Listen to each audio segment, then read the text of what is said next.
Representative Lems. Thank you, Mr. Speaker, fellow legislators. SB 201 comes to us today, and the question is, why?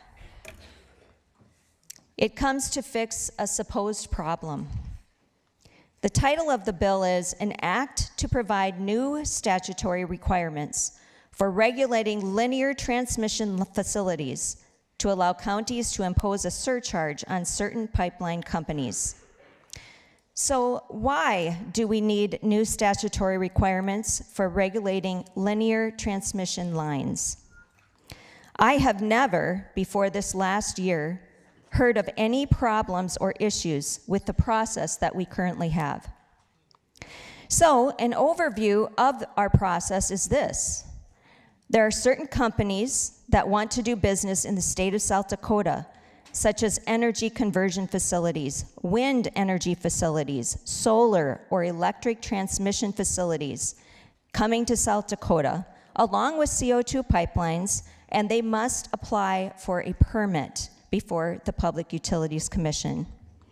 The South Dakota legislature gave the PUC authority to issue these permits.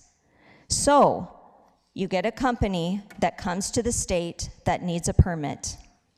They apply for the permit, and from the date of application, the PUC has 1 year to make a decision. Public meetings are held with the PUC in the various areas that would be affected. A docket is created online so people can have input into the process. And finally, a hearing is held to have testimony from the applicant and other interveners in the project. It is an information gathering time for the PUC, who acts to determine if the applicant meets all of the requirements for the permit. So during this time, also, you may have a county or municipality or a township that may act and hold meetings and make ordinances if they don't already have one in place, as they anticipate how it would be best for their local community. And I sat in several of these county meetings regarding this issue, just as I have been in meetings for solar and wind in the past. So this last go around, I was able to participate in county meetings, township meetings, met with a mayor, also attended the PUC input meetings in the local communities, and much of the hearing that was held this last August on one of the CO2 pipelines. What happened? Our process played out. Some counties and townships enacted ordinances. Some did not. Some became interveners in this PUC process, and some did not. In the meantime, select counties were sued for enacting moratoriums or ordinances, and many landowners were also sued for condemnation. And everyone waited and waited for the PUC hearing. So fast forward to the hearing. There was much testimony that was given, hours and hours of testimony.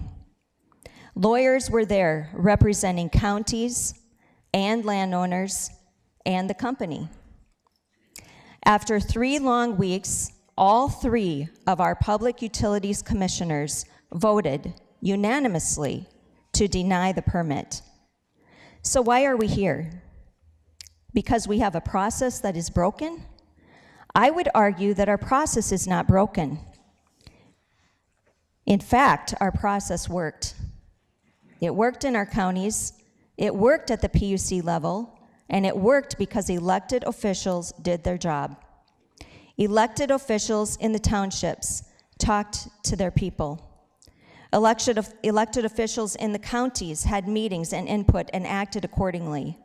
Elected officials in the Public Utilities Commission pored over information, read pages and pages of documents, listened to hours and hours of testimony on both sides, and they came to a conclusion based on their investigation. So what is our recourse as citizens if we don't agree with those decisions? Vote. These are elected officials that have a responsibility to the people. What you have before you is an attempt to fix something that is not broken. What you have before you will take away discretion from the PUC. It will impede the county's ability to do what they feel is best for their people, their development, and their future plan. What you have before you is an attempt to put something in place that will help a project that has no application in this state, no route in this state, and no permit in this state, nor does it have a permit in any other state. I'll leave you with a quote from Thomas Jefferson. "The government closest to the people serves the people best." Let the PUC do its job, and let local government continue to do what is best for the people they serve. Because of the detrimental effects on the voices of citizens and local governments, I encourage you to vote no on SB 201.